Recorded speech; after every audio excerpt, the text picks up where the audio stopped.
Selamat pagi pemirsa. Pasar keuangan dalam negeri jatuh sepanjang bulan Februari 2025 lalu. Indeks harga saham gabungan Bursa Efek Indonesia rontok ke level terendah sejak terakhir pada saat pandemi COVID-19. Kondisi keterpurukan pasar saham dan nilai tukar rupiah saat ini mesti menjadi peringatan serius bahwa ada yang mulai ragu-ragu terhadap sejumlah kebijakan yang ada belakangan. Banyak pakar menyebut bahwa problem utama selain soal ketidakpastian global yang mendorong kejatuhan bursa akhir-akhir ini adalah kepercayaan kepada pemerintah dengan kebijakan-kebijakan yang pemerintah buat. Pemirsa, inilah editorial Media Indonesia di hari ini Senin 3 Maret 2025 dengan tema Membalikkan Kepercayaan bersama saya Leonard Samosir. Dan Anda semua para pemirsa juga bisa ikut menyatakan pendapat Anda nanti dengan menelepon nomor telepon 021 583 99 100. Dan pemirsa, pagi ini telah hadir bersama saya anggota Dewan Redaksi Media Group, Abdul Kohar. Mas Kohar, selamat pagi. Selamat pagi. Sehat-sehat, Mas? Alhamdulillah sehat. Saya percaya dengan Mas Kohar. Mas Kohar percaya juga dengan saya? Harus begitu. Harus begitu. Karena kepercayaan itu akan menumbuhkan saling pengertian sehingga segala sesuatu lebih mudah dengan kepercayaan. Tapi pertanyaan besarnya adalah apakah memang yang disinyalir ada muncul ketidakpercayaan itu memang benar terjadi?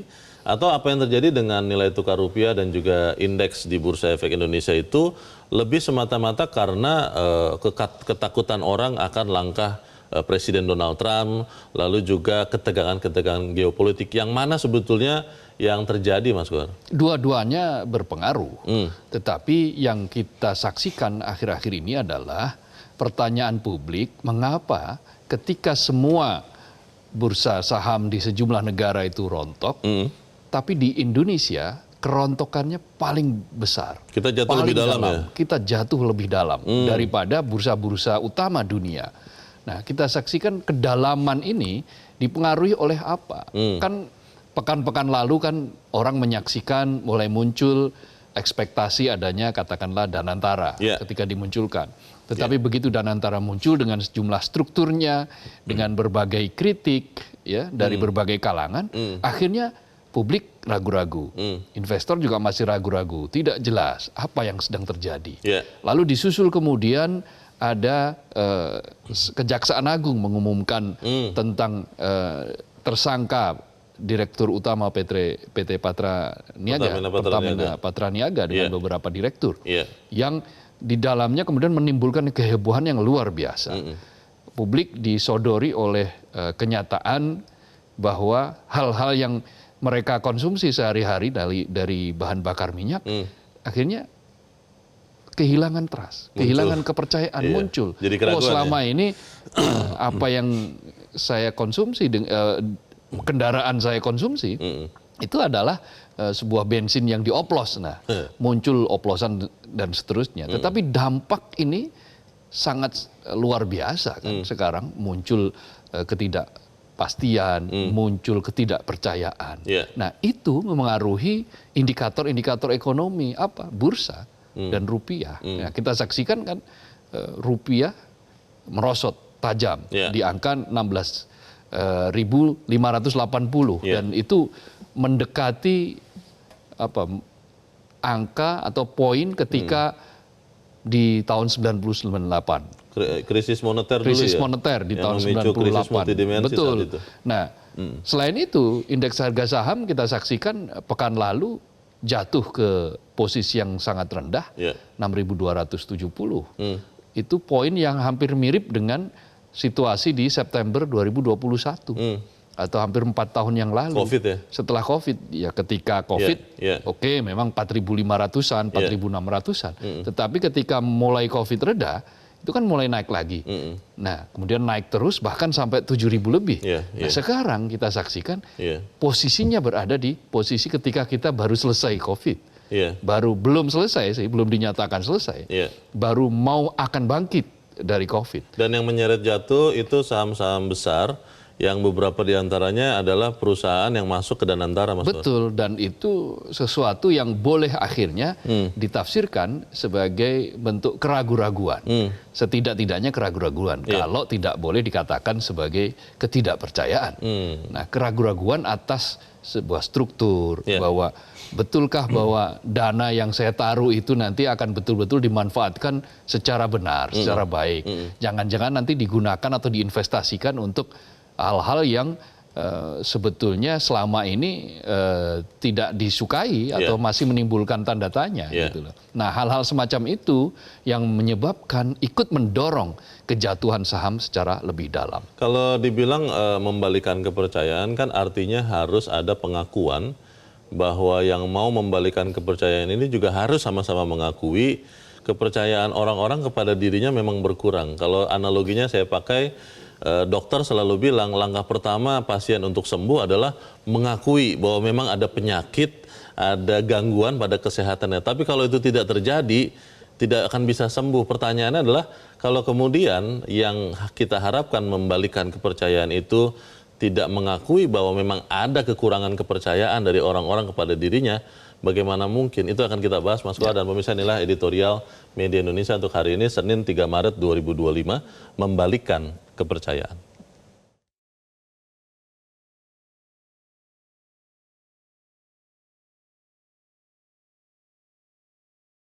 Membalikan kepercayaan.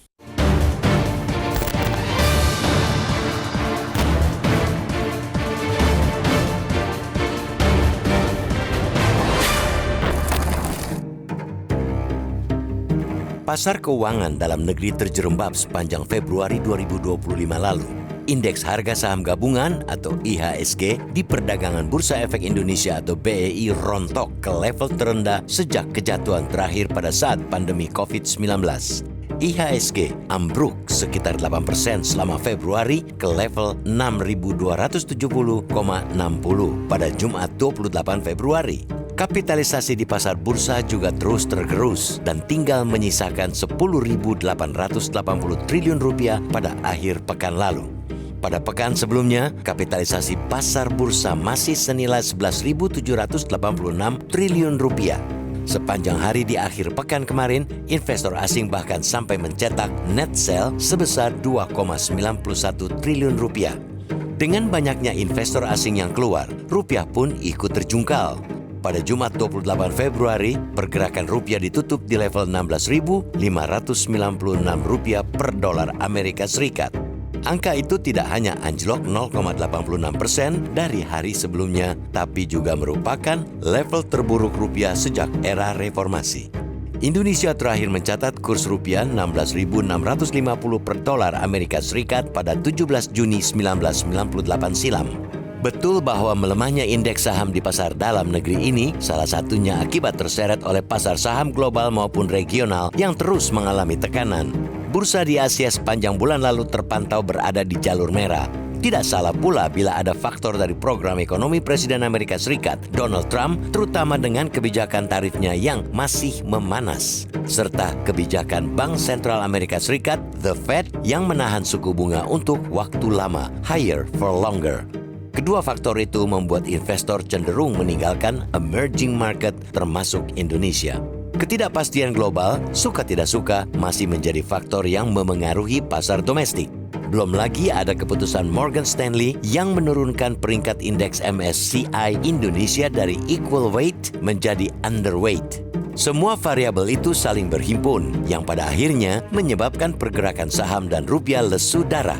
Namun, bila hanya faktor-faktor tadi yang menjadi penyebab, mengapa pasar Indonesia jatuh lebih dalam ketimbang negara-negara lain? Akibat koreksi yang terjadi atas indeks dan rupiah kita masih bisa dikategorikan lumrah dan normal. Sejujurnya, mesti kita katakan koreksinya sudah tidak sehat. Dari sini, kita bisa berhipotesis bahwa ada faktor lain yang membuat pasar finansial kita rontok hingga titik terendahnya belakangan ini. Kiranya kondisi keterpurukan pasar saham dan rupiah saat ini masih menjadi alarm serius bahwa ada yang mulai ragu-ragu terhadap sejumlah kebijakan yang ada belakangan. Tak berlebihan bila banyak pakar menyebut bahwa problem utama selain soal ketidakpastian global yang mendorong kejatuhan bursa akhir-akhir ini ialah trust atau kepercayaan pada pemerintah dengan kebijakan-kebijakan yang mereka buat. Investor ragu apakah kebijakan yang dirilis pemerintah mampu menjadi katalis positif bagi perekonomian atau justru sebaliknya menambah risiko baru bagi stabilitas keuangan. Pembentukan Badan Pembiayaan Investasi atau BPI Danantara contohnya, Ia dibentuk tepat ketika bursa sedang berjuang menahan tekanan yang cukup berat. Danantara dengan semua proyeksi positifnya, sejatinya diharapkan mampu menjadi salah satu penahanan tekanan itu. Namun, harapan tersebut terkoreksi karena pasar ternyata masih menyimpan keraguan terhadap efektivitas dan transparansi pengelolaan Danantara. Kebijakan distribusi gas LPG 3 kg yang sempat heboh tempo hari juga tak membuat investor nyaman memandang Indonesia. Ditambah dengan masih maraknya kasus korupsi, termasuk korupsi yang baru saja terkuak yang diduga dilakukan oleh petinggi anak perusahaan PT Pertamina. Maka bukan perkara mudah untuk membalikan kepercayaan pasar itu. Bisnis keuangan ialah bisnis kepercayaan. Sedikit saja kepercayaan pelaku pasar terusik, pasar finansial bisa seketika terguncang. Pemerintah semestinya tahu betul soal itu. Karena itu, segeralah cari jalan keluar untuk mengembalikan kepercayaan pasar sebelum pergerakan bursa dan rupiah kita terperosok lebih dalam. Jangan selalu menggerutu dengan menyebut ada yang memainkan keadaan. Itu tidak bijak.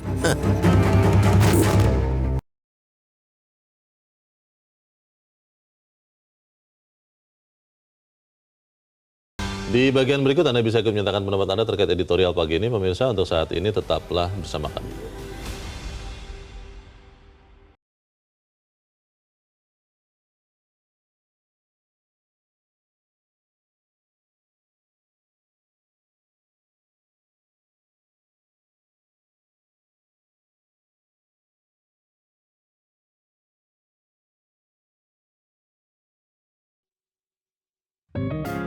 Media Indonesia mengajak Anda untuk mengakses fitur premium e-paper. Dengan sajian konten berbasis intelektual dan meneguhkan kebangsaan, Media Indonesia tampil dengan lebih dinamis melalui e-paper Media Indonesia yang dapat Anda akses kapan saja, di mana saja. Caranya mudah, download aplikasi Media Indonesia di Android atau ketik link e-paper.mediaindonesia.com atau bisa scan QR code pada layar kaca Anda. Klik tab e-paper di bagian samping layar tablet Anda. Daftarkan data diri, serta pilih paket perlangganan e-paper Media Indonesia sesuai dengan kebutuhan Anda. Nikmati juga bonus spesial tambahan 4 halaman rubrik fokus setiap hari. Semua bisa Anda dapatkan hanya di e-paper Media Indonesia. Untuk informasi lebih lanjut, hubungi customer service di nomor 0811 1201 2018 atau kunjungi media sosial @mediaindonesia. Media Indonesia, referensi bangsa. Terima kasih Anda masih bersama kami pemirsa, dan saat ini kita akan mendengarkan Mas Kohar pendapat dari pemirsa Metro TV. Saat ini kita sudah tersambung dengan pemirsa dari Banjarmasin, Kalimantan Selatan. Ada Pak Tasrik Usman. Pak Tasrik, selamat pagi. Selamat pagi Mas Leo, selamat pagi Bang Kohar. Assalamualaikum warahmatullahi wabarakatuh. Waalaikumsalam warahmatullahi wabarakatuh. Bagaimana Pak Tasrik, kepercayaan bisa kita balikan atau tidak ini? Silakan Pak. Ya, saya hanya mengingatkan aja ya bahwa dalam sepekan ini kelihatannya ekonomi kita bukan tidak membaik, tapi dalam taraf mengkhawatirkan ya. Karena kita lihat bahwa dolar kita rupiah kita terhadap dolar itu tembus 16.596. Ini sangat membahayakan. Sehingga saya berharap pemerintah segera memikirkan bagaimana kepercayaan publik ini harus kembali. Ada dua faktor yang dalam minggu ini yang saya perhatikan. Pembentukan Danantara itu menurut publik itu tidak terlalu transparan, sehingga publik masih sangat meragukan mengenai Danantara ini. Kemudian kejadian yang terjadi pada PT Pertamina yang mencoba dikatakan Pertamax itu daripada Pertalite. Ini juga kepercayaan publik sangat menurun. Sehingga saya berharap Presiden dan para Menteri Ekonomi segera membicarakan persoalan hal ini. Karena kalau ekonomi kita itu rontok, maka otomatis berpengaruh kepada stabilitas nasional dan stabilitas politik kita. Itu saja, terima kasih. Assalamualaikum warahmatullahi wabarakatuh. Waalaikumsalam warahmatullahi wabarakatuh. Terima kasih Pak Tasrik Usman dari Banjarmasin, Kalimantan Selatan. Pertanyaannya kembali lagi, Mas Kohar. Kalau yang kita bilang mulai kekurangan kepercayaan, tidak sadar, atau bahkan tidak mau mengakui bahwa public trust itu memang pelan-pelan berkurang, apakah mereka bisa kemudian membalikan kepercayaan kepada mereka? Yang paling penting itu adalah ada partisipasi publik. ketika publik bersuara, pahamilah ada sesuatu yang salah. Ketika orang-orang yang kritis, orang-orang yang ahli, yang pakar di bidangnya menyerukan perlu adanya perbaikan, itu berarti ada sesuatu yang mesti diperbaiki segera. Jangan menyangkal. Nah, penyangkalan ini tidak ada gunanya. Penyangkalan itu tidak ada gunanya, kenapa? Karena hanya dengan penyangkalan, maka kita ya akan selalu mendengarkan asal Bapak senang. Kita hanya akan mendengarkan yang baik-baik saja. Kita tidak pernah mengetahui bahwa sebetulnya ada problem serius di luar sana. Nah, kita saksikan tren pergerakan saham, tren pergerakan rupiah, itu adalah simptom. Ibarat penyakit, itu sebetulnya simptom. Dia menunjukkan ada gejala, ada sesuatu yang bermasalah dengan tubuh kita, tubuh ekonomi kita, tubuh bangsa ini. Nah, caranya bagaimana untuk satu mengakui, setelah mengakui, libatkan publik dalam beberapa kebijakan. Ketika publik itu tidak dilibatkan, maka kebijakan itu akhirnya ya hanya akan coba-coba terus. Ya kita saksikan misalnya ketika itu pernah kita dikisruhkan oleh gas melon, gas 3 kg. Lalu kemudian dianulir kebijakan itu. Sampai ada yang meninggal itu, Mas. Betul, PPN kemudian dianulir. Banyak hal-hal ketidakpastian. Banyak hal yang masih mentah, lalu dia diterapkan, ketika publik rame, dia dikoreksi. Ini menimbulkan keraguan-raguan, apakah betul bahwa pemerintah ini bisa firm dengan berbagai kebijakan yang dilakukan. Sudah berencana panjang apa hanya sepotong-sepotong begitu ya? Ada beberapa langkah-langkah yang kemudian diupayakan untuk bisa membalikkan kepercayaan. Tetapi sampai saat ini yang muncul kemudian masih keraguan-raguan. Karena sejumlah langkah itu dianggap belum cukup. Nah, ada penelitian dari Jesse Campbell itu di 2023 itu yang menyatakan bahwa partisipasi publik itu kalau tinggi, kalau dia dilibatkan dalam setiap kebijakan, maka akan muncul trust. Trust itu akan menebal. Kenapa? Karena publik merasa dia menjadi bagian yang dilibatkan di dalam berbagai kebijakan. Ada sense of belonging di situ. Betul, nah jadi termasuk jaga misalnya sama-sama. Berbagai persoalan yang akhir-akhir ini datang. Kemarin ketika muncul Danantara, publik sudah muncul optimisme. Oh ya betul, ini pengelolaan aset ini bisa menjadi bagus. Tetapi kenapa kemudian respons pasar kok tidak sebagus yang digembar-gemborkan? Ada sebagian yang mengatakan, sebagian dari pemerintah ya Mas Bahar, bahwa itu adalah bagian dari orang-orang yang tidak senang dengan pertumbuhan, orang-orang yang punya kepentingan politik yang berbeda, sehingga kemudian pendapatnya selalu minor, selalu sumbang. Ini kan kita jadi akhirnya merasa, wah ini kalau memang orang yang punya gejala penyakit tidak mengakui, bahaya juga. Tapi kita harus jeda dahulu Mas Bahar, dan pemirsa tetaplah bersama kami, Editorial Media Indonesia segera kembali.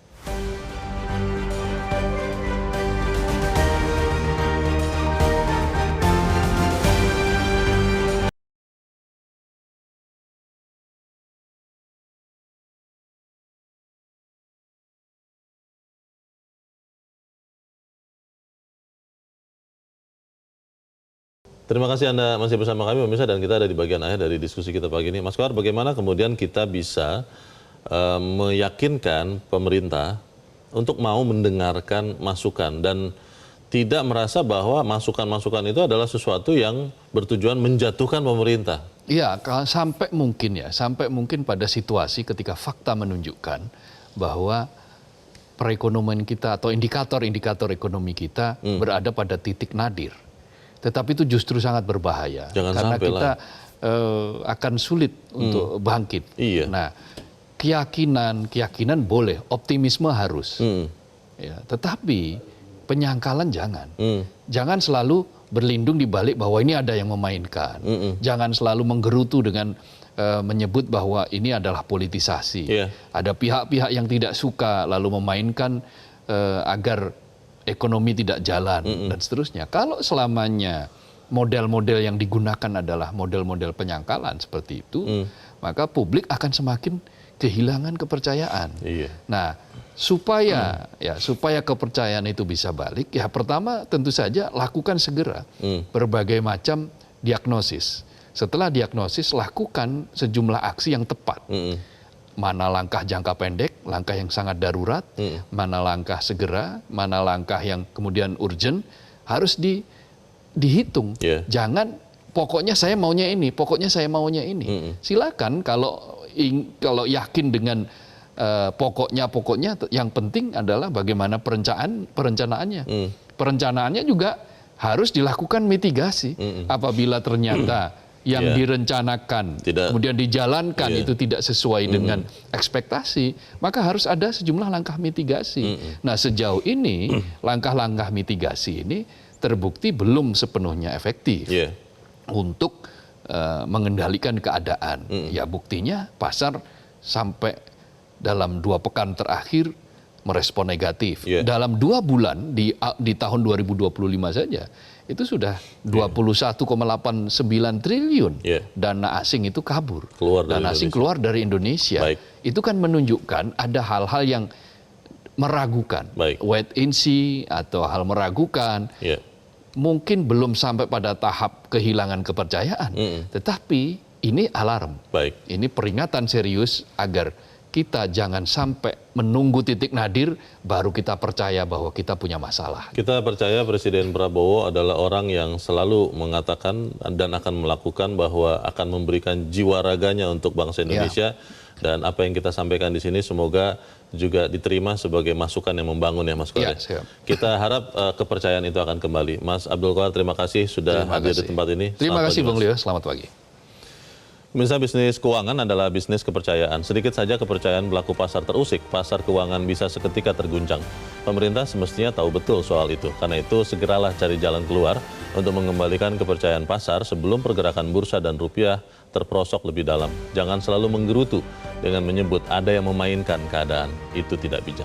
Saya Leonard Samusir, berterima kasih Anda sudah menyimak editorial Media Indonesia pagi ini. Terus jaga kesehatan dan terus jaga nurani Anda. Selamat pagi, sampai jumpa.